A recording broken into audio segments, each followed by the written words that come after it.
Okay. So basically you can just spray. I've got this Meguiar's Quick Glass Cleaner. I got it as a Christmas gift a while back, so I'm just going to hose down the entire inside of the windshield, and if I get stuff on the dash, no big deal, just clean that too. So we'll try to clean this as best we can. Now I have to get some kind of a blade or something like that to scrape off the rest of it. So we'll just wipe down the inside of the windshield. Now they recommend, I'm able to scrape it a little bit with my fingernail here, but they recommend using like a safety razor of some kind. I don't have any in-house. We got an old disposable razor. I don't know if it's going to work or not, but you know, it's the fun of these mini projects. You have time to kind of check things out, see what works and what doesn't. So we'll give this a try. So I just sprayed a little bit of glass cleaner on there, and I'm just pulling the, using the face of the razor and the blades to pull the old adhesive away, and it's working.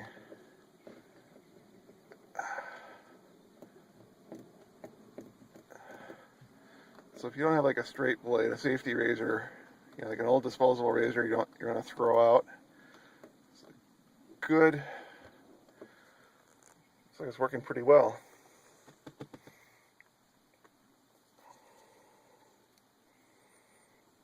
Just going to clean it out a little bit here.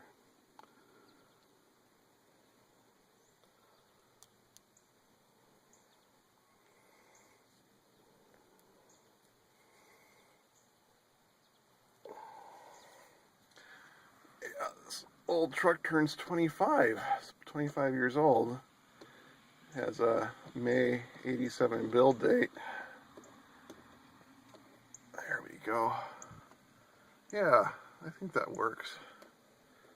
Get some stuff off of there.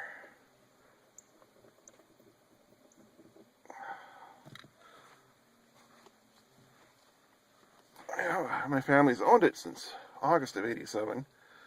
So it sat on the dealer's lot for a while. For a couple of months anyway. Alright, and that's it. Just going to wipe it down one more time, and then we'll get the adhesive and try taping the mirror button up there. See what happens next. Okay, I've got this stuff called Permatex near adhesive, and got it from the local Ace Hardware just up the street for me. And it's got the instructions in the back, and actually it's permanently bonds rear view mirror to bracket windshield to windshield. OEM specified program, even has a Chrysler part number, which will be compatible to vintage Mopar truck here. So we'll go ahead and open this up. The first step is to, there's like a towelette type of thing in there. And we'll wipe down the area that we'll need to bond the button to. And we'll go ahead and do the next step, which is then put the adhesive on and then the button itself. Okay, supposedly you're supposed to leave the towelette inside the wrapper here and then clean the area of the windshield like so.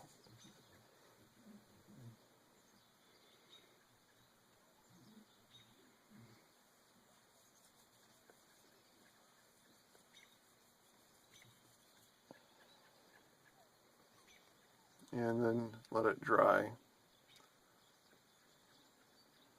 So I'll probably take a couple of minutes to do that, but we'll let it dry, see what happens next. It says don't touch the area after that, so let's dry for 2 minutes. I'll come back in 2 minutes and we'll see what happens. Alright, I'm going to get ready to glue the mirror button on. This is it. The one thing you need to really remember is which side of the mirror button actually is affixed to the windshield. And I'm not sure if you can tell how it's kind of like sort of beveled a little bit. What I would do is just do a test fit. Grab your mirror here, or grab your rear view mirror, and see how it slides in. Because that way, if it's flush, it's like this part right here, that's what's getting glued to the windshield. So if you have it turned around,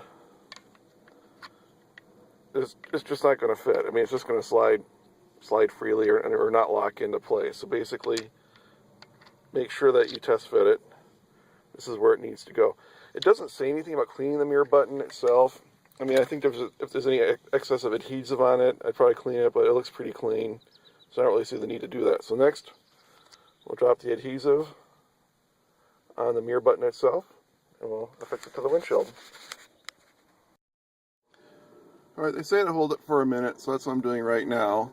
I've got it within the outline that I drew on the outside of the windshield, so we'll just kind of hold it here for a little bit. And after you hold it for a minute, it's supposed to cure for 15 minutes. I might let it go a little bit longer than that, but this is typically the kind of getting down to the final steps. Okay, so the mirror button is glued to the windshield. It's hanging there by itself, so we'll let it cure for a little bit more. I don't know if I can kind of give you a quick tour of the inside of this thing. If you've been following my channel, or just a brief recap, this is an 87 Dodge Dakota. It's a four-wheel drive V6, 3.9 liter V6. It's an automatic. It's a 3-speed automatic. 87 was kind of unique because the first year the Dakota had a 3-speed, the old basically torque flight 3-speed automatic. It's not a 4-speed overdrive. There's no overdrive on this transmission. The truck has a 2-barrel carburetor, so it's not fuel injected. If you look into the hood, there's like a lot of sort of old school Mopar parts, like distributor and the alternator and all that. It just looks kind of like vintage Chrysler. The rest of the truck is fairly sort of 80s modern, I guess. Dashboard design borrows a lot from some K-car vintage vehicles. I think namely like the Dodge Lancer or the Chrysler LeBaron. Shared some components with this dash. It has actually a very unique AM stereo, FM stereo. I don't think there are very many AM stereos now. They had a brief surge of popularity back in the late 80s. We would drive around in South Dakota near the Black Hills. There was an AM radio station. The audio quality was pretty decent. You have 4 speakers, 2 in the door, 2 behind the bench seat. You have your 4-wheel drive transfer case shift lever. It's part-time 4-wheel drive with 2 high, 4 high, neutral, and 4 low. You have yourself your ashtray here. Cigarette lighter, HVAC controls. Some people may have noticed a silver switch here. This is not factory air. It was dealer installed after the truck was bought, and the compressor was not cycling on correctly, so they put on a button here. This turns on the air conditioning compressor. And the AC remarkably still works pretty well. You still have your vents here. The vents are kind of cool because you can actually sort of, you've got a lot of movement. You can sort of close them out like that if you want. Heater in this truck's pretty decent. It warms up the cab pretty quick. I mean, the cab's not that huge. You have another vent over here. You have a cubby hole here. You can keep things like garage door openers and whatnot. Simple pull, push-pull headlight switch. There's a smart switch for the wipers. Let's see. Yeah, here we go. So, turn signal, high beams, wipers, and there's actually a delay feature here. This truck is pretty basic, but it does have some options on it. So you have delay wipers, no cruise control though. This is the base model steering wheel. The upscale Dakotas, I think the LEs and SE had a different steering wheel, and you can also get cruise control with that. Let's see what else. Well, cup holders. This is pretty cool. You should fit some decent sized cup holders, which was kind of uncommon back in the 80s.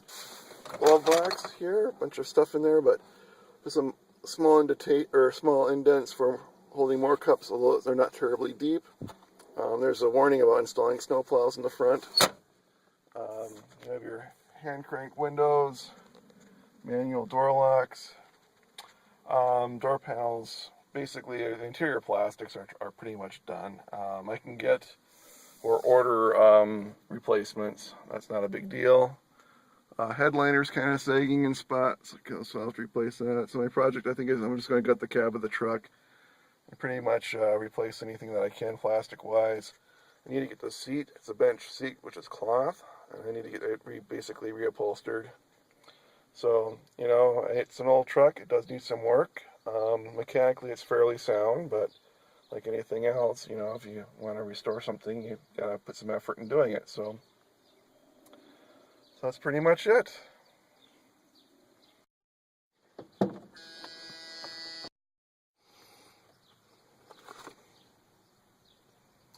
Okay, so basically we've